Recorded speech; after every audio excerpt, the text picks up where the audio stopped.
I didn't plan the moment my name became a headline.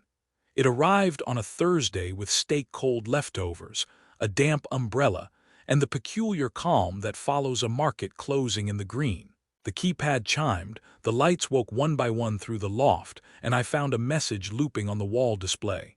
"We need to talk, now." It was unsigned but obvious. Mara always refused to put a name to anything risky, a habit born from branded luxury and stainless steel secrets.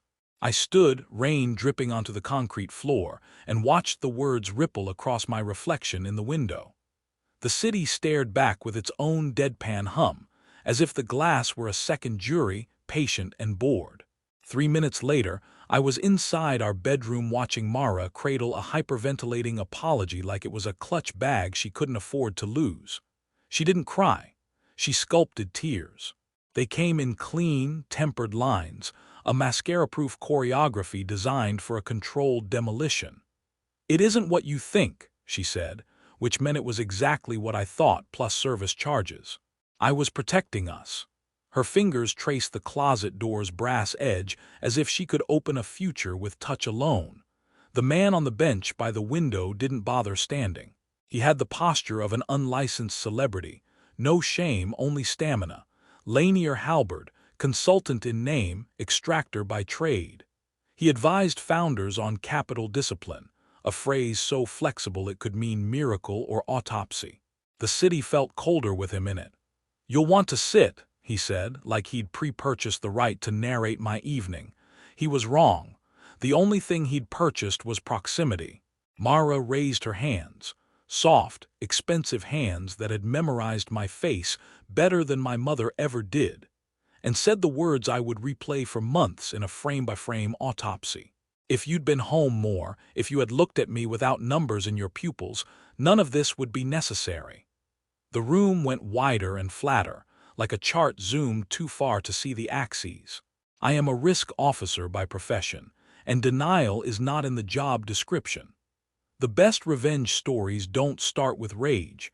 They start with motive, evidence, and a pivot in which the target underestimates the protagonist's appetite for consequence.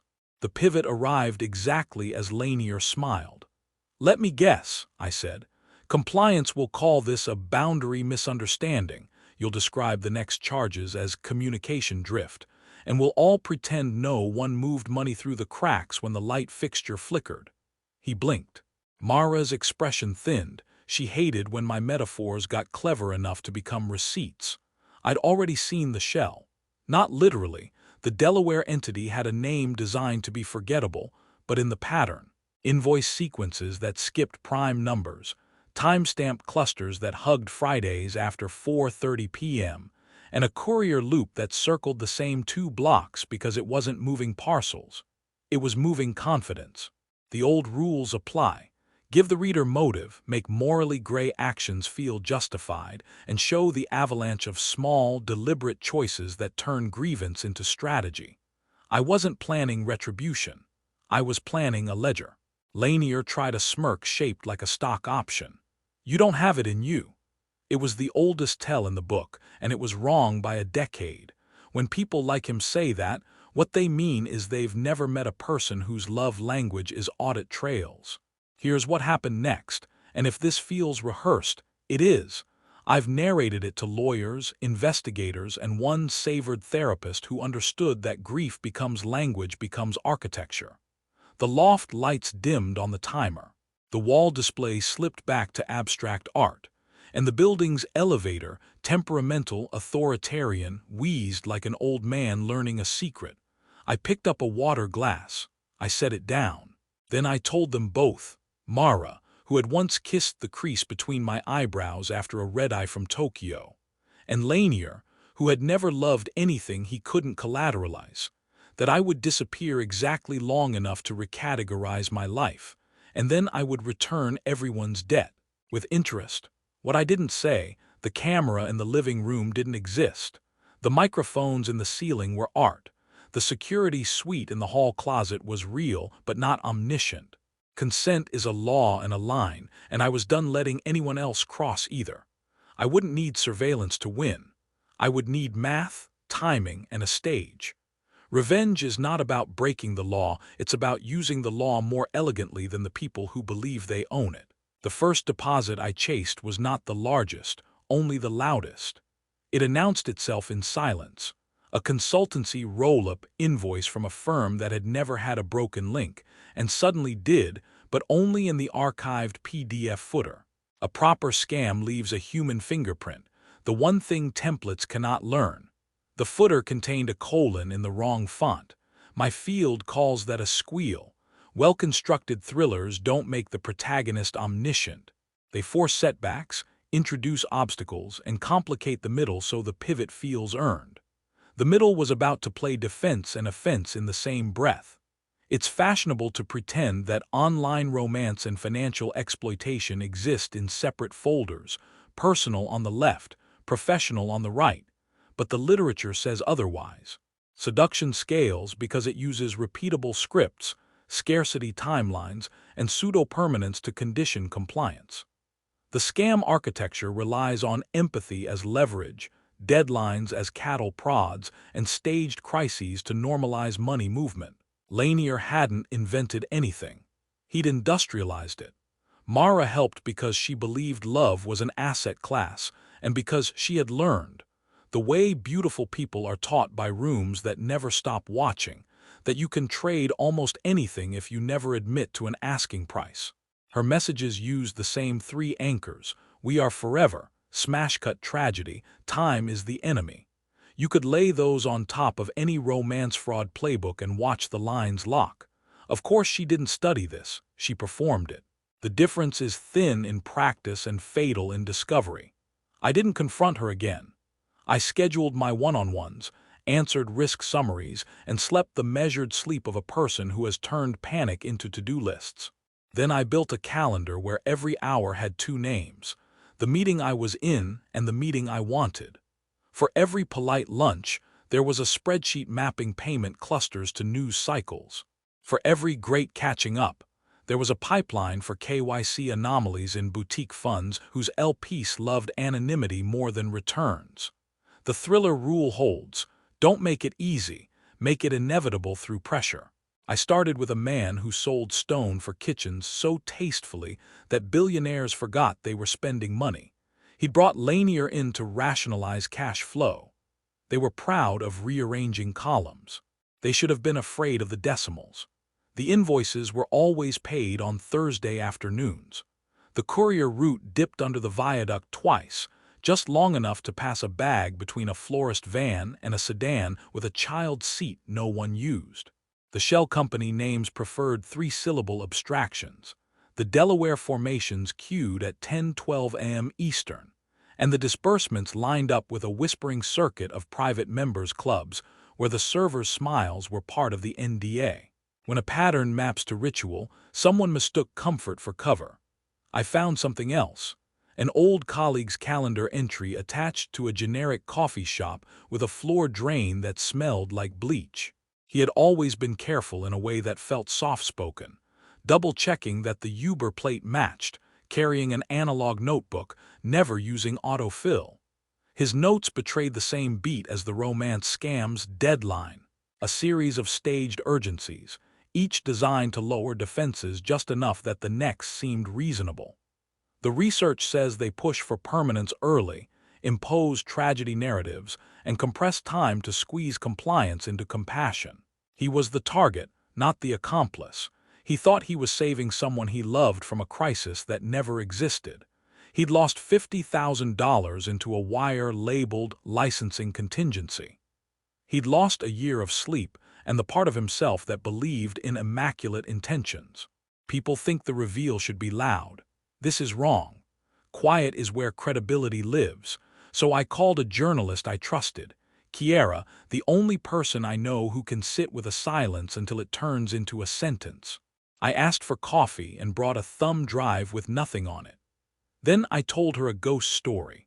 A city full of beautiful deadlines and permanent crises, a consultancy that rationalized feelings until the money moved by itself, and a woman who learned to love like a ledger until she forgot there were other ways. She didn't blink. She asked for names. I gave her none. You don't feed the story until you can also feed the judge. The midpoint, by structure, demands a turn that deepens and reframes the mission. Mine came when Mara sent me a link to a prenatal appointment. The date was real. The doctor was real. The pre-visit fasting instructions were generic and correct. The test was not. It was a decoy protocol, a way to certify a timeline without proving a pregnancy. She wasn't protecting a child. She was manufacturing an alibi. The revenge rule ledger added a new column, obstruction. I skipped panic and called the clinic myself, asking only for policy, not personal details, and learned exactly what I expected. The earliest reliable confirmation tests have specific windows. Everything else is a performative waiting room. Thriller craft note: escalate obstacles, force the protagonist to regroup, and keep the reader rooting by extracting dignity from humiliation. The regrouping took place in a different office. A small suite on the 11th floor where a civil litigator with unadorned nails and an affection for verbs laid out the choices as cleanly as a morgue. "You can scorch the earth or you can stage it," she said. I wanted both. That night I packed a bag with 4 shirts, 2 pairs of shoes, and a notebook that had survived 2 apartments and 1 forgettable honeymoon. I left the ring on the kitchen island. I texted Mara one sentence: "I will not contest the loss of a future that never existed." The door shut softly because doors don't know they're part of a story. The gala was not mine to plan, which made it perfect. It belonged to a waterfront conservancy whose donors preferred tall glass and low questions. I did not intend to replicate anyone's public humiliation.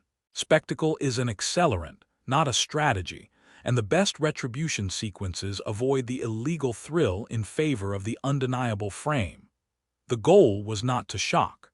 It was to align sightlines so the right people watched the right thing at the right time. Kiera wouldn't attend. Journalists know when a room is a trap for their independence. But she gave me exactly what I needed: a structure, 4 acts. A turn at the midpoint that doubles the stakes, a climax that resolves both plot and principle, and a denouement that starts a second life instead of polishing the old one. She wrote it on a napkin I kept like a relic. Set up, investigation, deepen, expose. "Don't mistake a slideshow for a climax," she warned. "Make the proof litigate itself." I invited exactly 3 people: the stone man who'd paid too often on Thursdays, my careful colleague with the analog notebook, and a regulator who'd left a message on my voicemail 6 months earlier reminding me that tips could be anonymous and outcomes often weren't. I mailed them tickets with my full name in the return address and no note. Sometimes consent is implied by courage. The night arrived patient and slick with coastal air. Inside, echoing glass, surreptitious laughter, and that old manicured cruelty people mistake for taste. I wore a suit I didn't own. A friend had offered it when he heard the word gala, and I didn't have the energy to decline.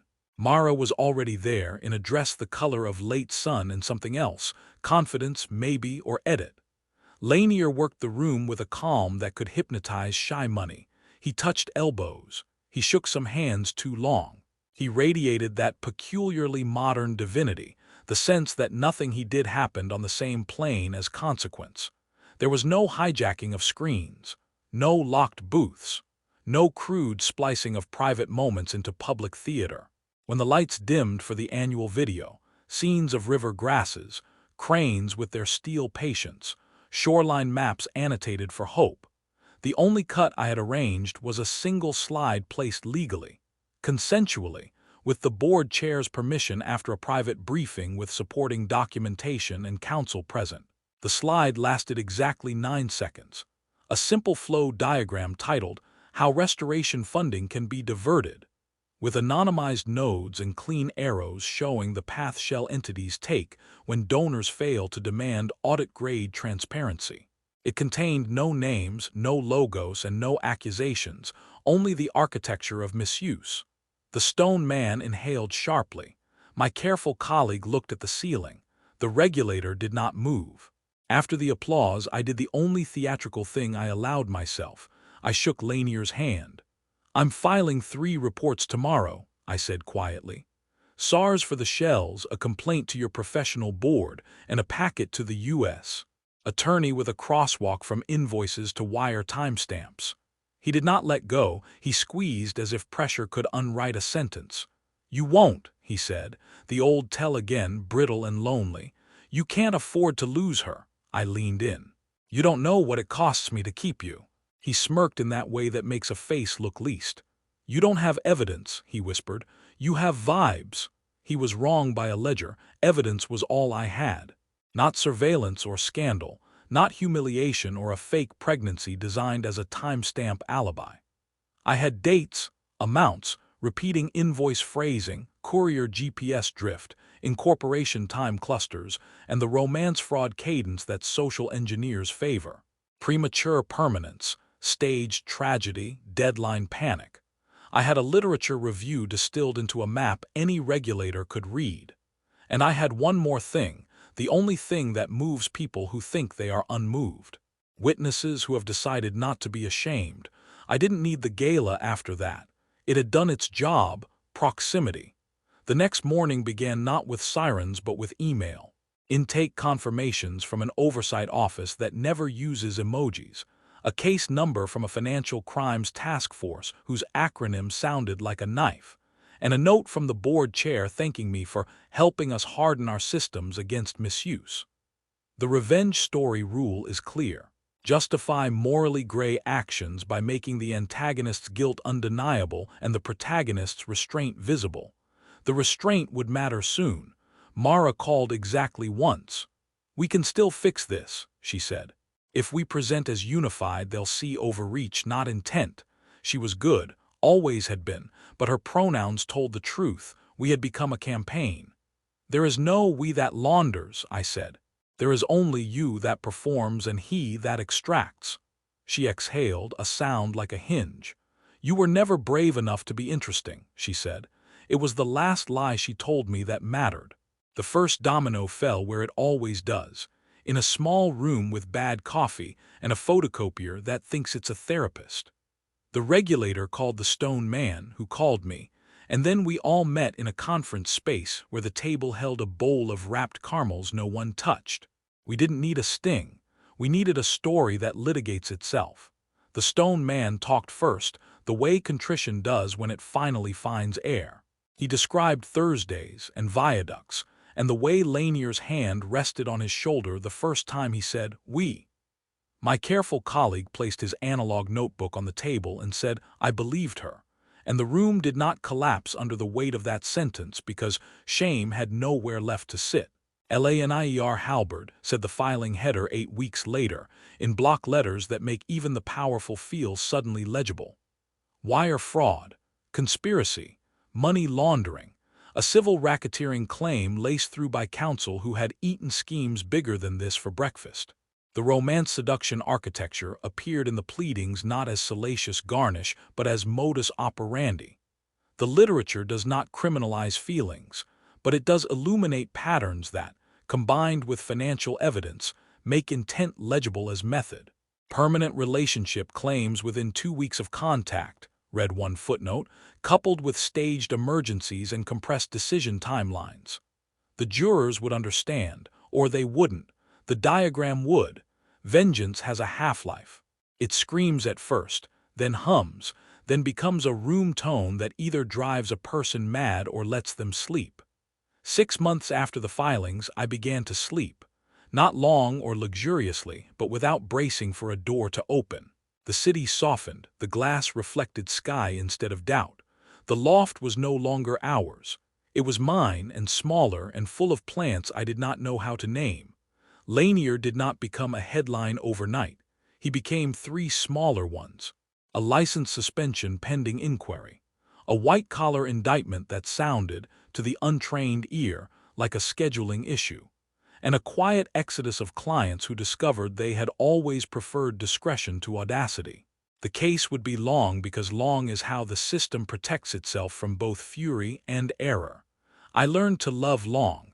It means the work is real. Mara's arc bent differently. She pivoted to reinvention with the same elegance she had applied to deceit. There were new photos, Sunlight, ceramics, a half-remembered dog. Her captions proposed resilience as a brand. I did not laugh. Reinvention is the only mercy this city affords freely. I didn't want her ruined. I wanted her irrelevant to my decisions. The craft advice says make the conclusion feel both surprising and inevitable and resolve the thematic question. Can a person transmute personal betrayal into public service without becoming the thing they fought? The answer lives in daily work, not sentencing memos. Kiera emailed me a single line. When does your series run?